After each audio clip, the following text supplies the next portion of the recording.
बिस्मिल्लाहिर्रहमानिर्रहीम। अस्सलाम वालेकुम नाज़रीन, आप यूट्यूब चैनल देख रहे हैं। मैं इमरान खान हूँ। ख़बरें बहुत सारी हैं और सबसे पहले तो एक मिस रिपोर्ट हुआ है। इमरान खान साहब ने सहाफ़ियों से मुलाकात की और उसमें कुछ प्राइवेट मीडिया ने यह रिपोर्ट किया कि इमरान खान साहब ने कहा कि उनको इलेक्शन नज़र नहीं आ रहे। खबर मैं आपके सामने रख देता हूँ। अभी मुझे इलेक्शन होते नज़र नहीं आ रहे, इमरान खान साहब ने यह कहा है। और पाकिस्तान में सबसे बड़ी जमात का मैंडेट तस्लीम नहीं किया गया था मशरकी पाकिस्तान के मामले में भी अभी मुझे इलेक्शन होते नज़र नहीं आ रहे। मैंने दो सहाफ़ियों से बात की और वहाँ पे एक पॉलिटिकल लीडर भी मौजूद थे, उनसे भी बात की और मैंने उन सबसे पूछा कि आप लोग वहाँ पे थे, क्या वाकई ऐसी कोई बात हुई? तो उन्होंने कहा नहीं जी, ये बददयानती है, ऐसी कोई बात नहीं हुई। हाँ, इमरान खान साहब ने यह ज़रूर कहा कि जो इलेक्शन का फैसला है वो एस्टेब्लिशमेंट ही नहीं कर पा रही और ये तो कभी नहीं चाहेंगे कि इलेक्शन के अंदर जाए। इस वक्त उनको शिकस्त नजर आ रही है। फिर इमरान खान साहब से जब यह पूछा गया कि मुल्क में जो दहशतगर्दी बढ़ रही है उसका इल्जाम आपके ऊपर, आपकी जमात के ऊपर लगाया जा रहा है, तो उस पर इमरान खान साहब ने कहा कि हमने तो अमेरिका को इनखला में मदद की थी और हम तो इस खित्ते के अंदर अमन लेकर आ रहे थे, लेकिन जिस वक्त जरूरी इकदाम करने थे तो जिन्होंने वो इकदाम करने थे वो हमारे खिलाफ केसेस बना रहे थे और चीजें कर रहे थे। तो तवज्जो हटने की वजह से ये मामला हो रहे हैं और ये जो हुकूमत है इस वक्त इनकी तो ये तवज्जो ही नहीं है अफगानिस्तान की तरफ, सेंट्रल एशिया की तरफ, रशिया और चाइना की तरफ, इस तरफ तो ये तवज्जो नहीं देते। ये तो भाग भाग के जाते हैं यूरोप में और अमेरिका में। जाना चाहिए, जरूर जाना चाहिए, वहां ताल्लुकात रखने चाहिए, लेकिन इस खित्ते को जहां पे आप रहते हैं उसको नजरअंदाज नहीं करना चाहिए। जहां आपके लिए ज्यादा अपॉर्चुनिटीज हैं, अपने लोगों के लिए यहां पे ज्यादा मौके आप पैदा कर सकते हैं। इमरान खान साहब ने कहा मईशत की जो सूरत हाल है इसमें जब हम असम्बलियां तहलील करेंगे तो कोई और रास्ता नहीं होगा इंतखाबात करवाने के अलावा। पूरे पाकिस्तान में एक साथ इंतखाबात होने चाहिए, साफ और शफाफ इंतखाबात होने चाहिए। यहां टेक्नोक्रेट हुकूमतें बनाने की बात की जा रही है। यह इमरान खान साहब ने भी कहा, इस पर फवाद चौधरी साहब ने भी बात की है। यह टेक्नोक्रेट हुकूमत है क्या, जरा इसको आप समझ लें थोड़ा सा। और इमरान खान साहब वैसे अब इस्लामाबाद जा रहे हैं चंद दिनों में और वो अपनी सरगर्मियां अब इस्लामाबाद से बनीगाला से शुरू करेंगे, वहां पे अपनी पार्टी को मुतारिक करेंगे।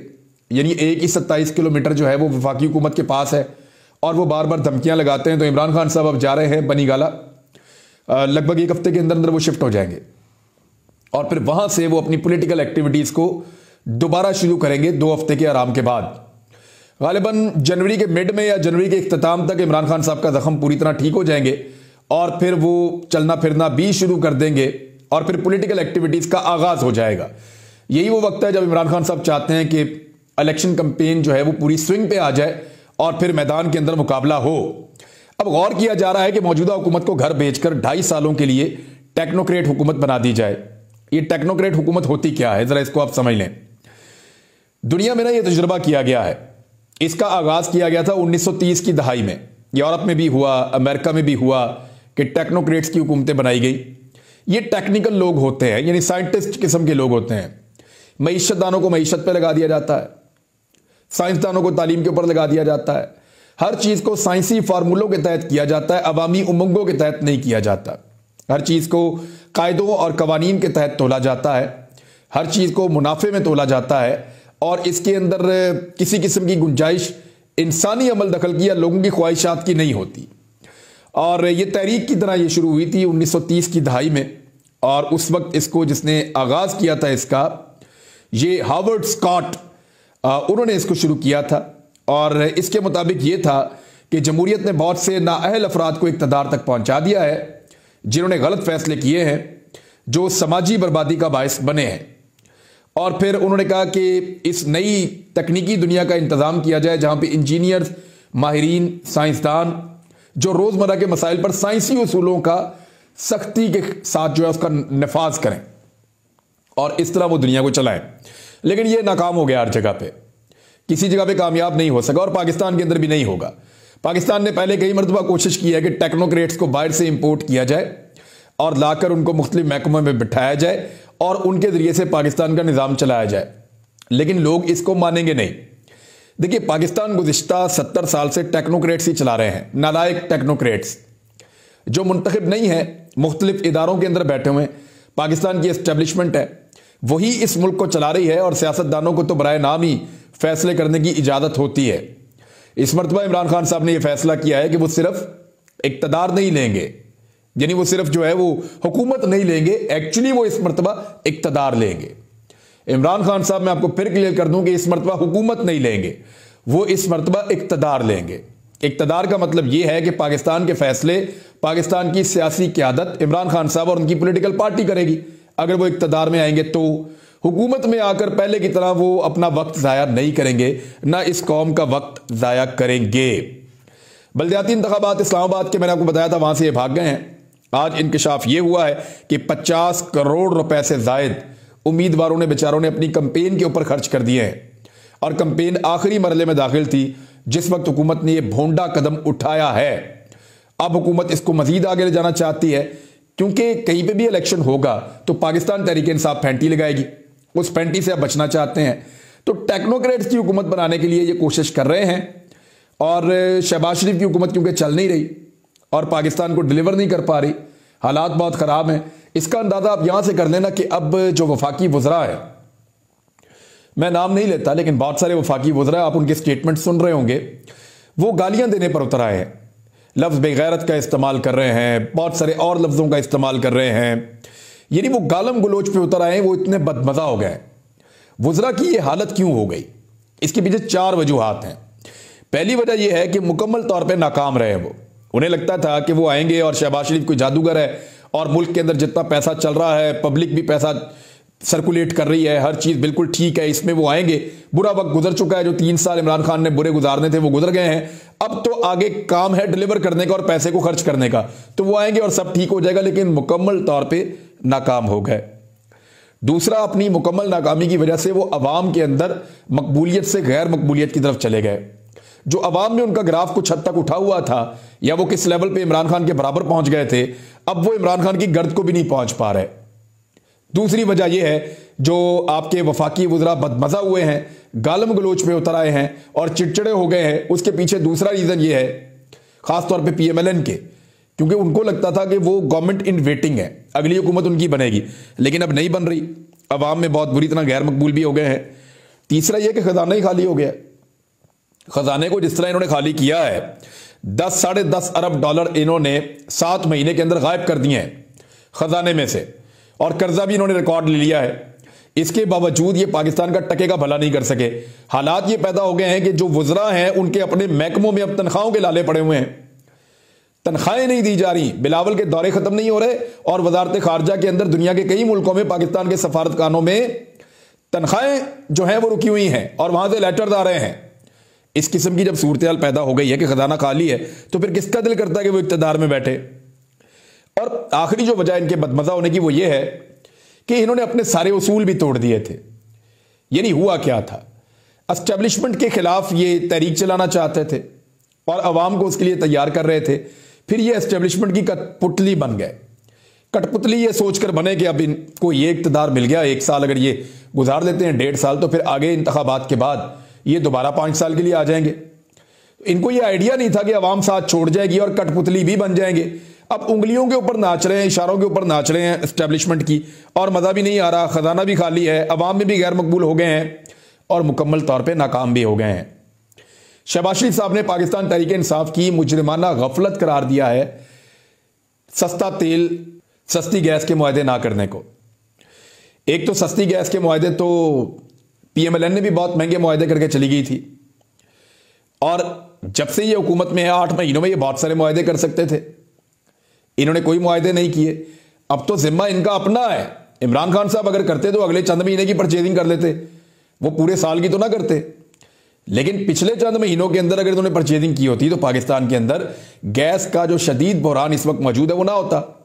फिर रशिया से जो गैस लेनी है उसके लिए इंफ्रास्ट्रक्चर पाकिस्तान में नाकाफी है, वो बनाना पड़ेगा, उस पर काम करना पड़ेगा। रशिया बड़े लंबे अरसे से कह रहा है, अल्लाह अल्लाह करके रशिया के साथ ताल्लुकात बन रहे थे, वो भी अमेरिका की गोद में बैठ के हमने खराब करवा लिए।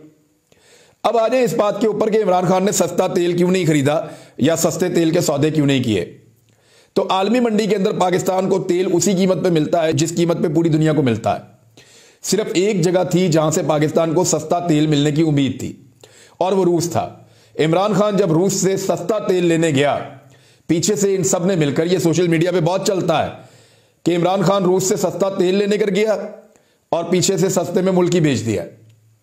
यह इमरान खान के साथ धोखा किया गया। इमरान खान को भेजा गया रशिया और उस वक्त के आर्मी चीफ ने खुद कहा कि आपको रशिया जाना चाहिए और अमेरिका में ये इस किस्म का प्रोपेगेंडा किया गया और इमरान खान साहब अब उसका शिकवा कर रहे हैं कि हुसैन हक्कानी को इमरान खान साहब की इंफॉर्मेशन के बाहर हायर किया गया, यानी हुसैन हक्कानी को हायर किया गया इमरान खान की मालूमात से बाहर रखकर इस बात को, और हुसैन हक्कानी वहां पे इमरान खान साहब को खराब करने के लिए अमेरिका में और जनरल बाजवा को मकबूल करने के लिए एक लॉबिंग कर रहे थे।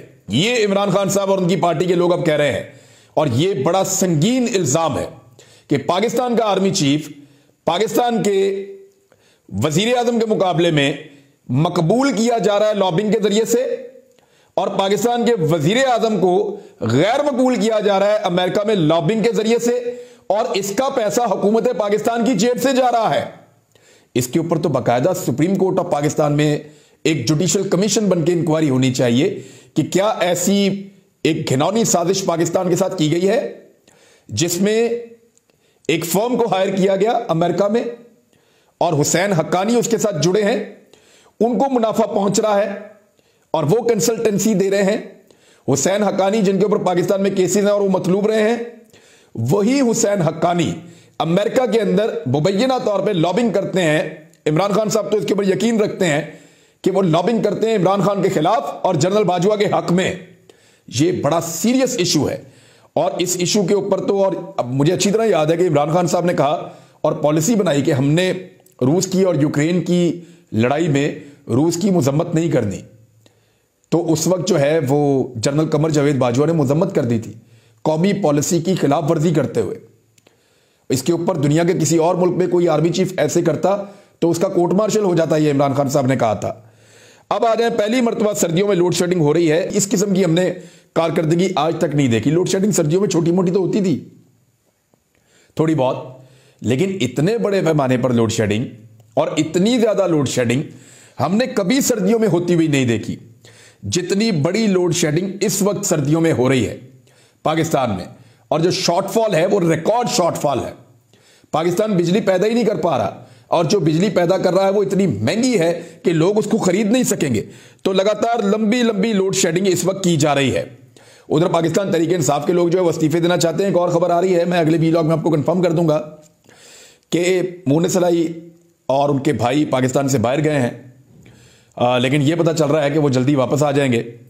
और 2 तारीख से पाकिस्तान तहरीक इंसाफ जो है वो अपने लोगों को इकट्ठा करेगी। इमरान खान साहब ने कह दिया कि पाकिस्तान तहरीक इंसाफ के पूरे 178 वोट मौजूद होने चाहिए जब परवेज इलाही साहब एतमाद का वोट ले रहे हों, और उसमें 10 वोट काफ लीग के भी मौजूद होंगे तो 188 पूरे हो जाएंगे। पीटीआई के अगर 178 मौजूद हों तो फिर जो काफ लीग है उसको अपने बंदे गायब करने पड़ेंगे अगर परवेज इलाही ने धोखा देना है तो, और अगर परवेज इलाही ने धोखा नहीं देना तो फिर परवेज इलाही अपने बंदे पूरे करके एतमाद का वोट हासिल करेंगे और उसके बाद असेंबलियां तहलील कर देंगे। तो सर्दियों में जो है वो पहली मरतबा इतने बड़े पैमाने पर लोड शेडिंग हो रही है और बिल भी बहुत ज्यादा आ रहे हैं। ये भी सारी की सारी जिम्मेदारी इस इंपोर्टेड हुकूमत की है। और शहबाज शरीफ साहब ने जो बड़े बड़े जो पावर प्रोजेक्ट प्लांट जो हैं, जो जिनको आईपीपीज हम कहते हैं, जिनको यहां लेकर आए थे और उनसे इतनी महंगी बिजली बनाई थी कि अब उनको पूरी कैपेसिटी पे चलाते हैं तो भी आपको बहुत महंगे पड़ते हैं, आप उनको बंद रखते हैं तो फिर भी आपको पैसा देना पड़ता है। तो ये हालत कर दी है। उधर जो आईएमएफ प्रोग्राम में ताखीर हो रही है वो पाकिस्तान के लिए मुसीबत बनती जा रही है। शहबाज शरीफ साहब ने एतराफ किया कि हर हाल में आईएमएफ के पास जाना पड़ेगा। इसहाक डार साहब ने आईएमएफ को नाराज कर दिया अपनी हरकतों से, अपने बयानात से और अपनी हरकतों से। हरकतें उनकी ये हैं कि वो डॉलर को जबरदस्ती 225 पे रोक कर रखना चाहते हैं। वो चाहते हैं कि डॉलर यहीं पे रुका रहे। अगर उन्होंने डॉलर को छोड़ा और जबरदस्ती उसके ऊपर से कंट्रोल हटाया तो ये डॉलर 255 रुपए का चला जाएगा और सारे रिकॉर्ड टूट जाएंगे। इसहाक डार का और पीएमएलएन का धड़न तख्ता हो जाएगा। पूरे पाकिस्तान में लोग इनको थू थू करेंगे कि जनाब आप तो आए थे डॉलर की कीमत कम करने के लिए। तो एक तो यहां पे डार साहब जिद कर रहे हैं, दूसरा डार साहब ने अजीबोगरीब आदादोशुमार जमा करवा दिए हैं। तो आईएमएफ बात को मान नहीं रहा और जो आपके एनर्जी के अखराज आते हैं वो बहुत ज्यादा बढ़ते चले जा रहे हैं। वहां पे भी डार साहब मैनेज नहीं कर पा रहे। तो इसकी वजह से आईएमएफ के साथ डील ताखीर का शिकार हो रही है। कुछ लोग कहते हैं कि वो निगरान हुकूमत के साथ बातचीत करेंगे, लेकिन इस सारे का इंपैक्ट पता क्या आ रहा है? कि KSE 100 इंडेक्स में 523 पॉइंट्स की मजीद कमी हो गई है। ये बदतरीन साल है स्टॉक एक्सचेंज में, जो लोगों के अरबों रुपए डूब रहे हैं। बहुत बड़े पैमाने पर लोगों का सरमाया डूब रहा है स्टॉक एक्सचेंज के अंदर। और यही स्टॉक एक्सचेंज है, जब ये हुकूमत बनी थी तो उसके बारे में उस वक्त के DG ISPR ने कहा था स्टॉक एक्सचेंज जो है वो ऊपर गई है। वो 1 2 4 दिन तो आप मैनेज कर सकते हैं एक प्रेस कॉन्फ्रेंस के लिए, लेकिन आप इन चीजों को परमानेंटली मैनेज नहीं कर सकते। इकोनॉमी को डिप लगा के रख दिया है, तबाह करके रख दिया है इस तजुर्बे ने। उधर जो स्पीकर कौमी असेंबली है, उन्होंने कह दिया जी PTI का रुकन एक एक करके आए, यानी वो रोजाना एक एक से करके मिलेंगे और एक एक करके इस्तीफा मंजूर करेंगे। और अगर इस तरह वो इस्तीफे मंजूर करते हैं तो 4 महीने तक वो इस्तीफे मंजूर करते करते गुजार सकते हैं। यानी किस किस्म की भोंडी हरकतें कर रहे हैं कि कोई एक पॉलिटिकल पार्टी चाहे कि उसके 125 बंदे इस्तीफा दे दें तो उनको 4 महीने लग जाएंगे अपने बंदे क्लियर करते करते भी, कि जी मैं रोज एक बंदे को मिलूंगा। अगर फर्ज करें वो रोज 5 बंदों को भी मिलेंगे तो फिर भी उनको महीना लग जाएगा रोजाना आने में जाने में। तो ये अजीबो गरीब किस्म की मंतक है जो पाकिस्तान पीपल्स पार्टी के स्पीकर राजा परवेज अशरफ ने अपनाई हुई है। और वो हर हाल में कोशिश कर रहे हैं कि पाकिस्तान तहरीक इंसाफ के लोगों के इस्तीफे मंजूर ना किए जाएं और इस मुल्क को एक इलेक्शन की जगह किसी भी सिमत ले जाना चाहते हैं ले जाएं। मुल्क पूरा का पूरा तहलील हो जाए, आपके मुल्क का शरादा बिखर जाए, आपके मुल्क की पूरी मईशत तहलील हो जाए, हर चीज तहलील हो जाए, मगर असम्बलियां तहलील नहीं होनी चाहिए। इस किस्म की जिद इन लोगों ने पकड़ी हुई है। कुछ और बातें अगले व्लॉग में करते हैं। अब तक के लिए इतने, अपना ख्याल रखिएगा, अपने चैनल का भी। अल्लाह हाफिज।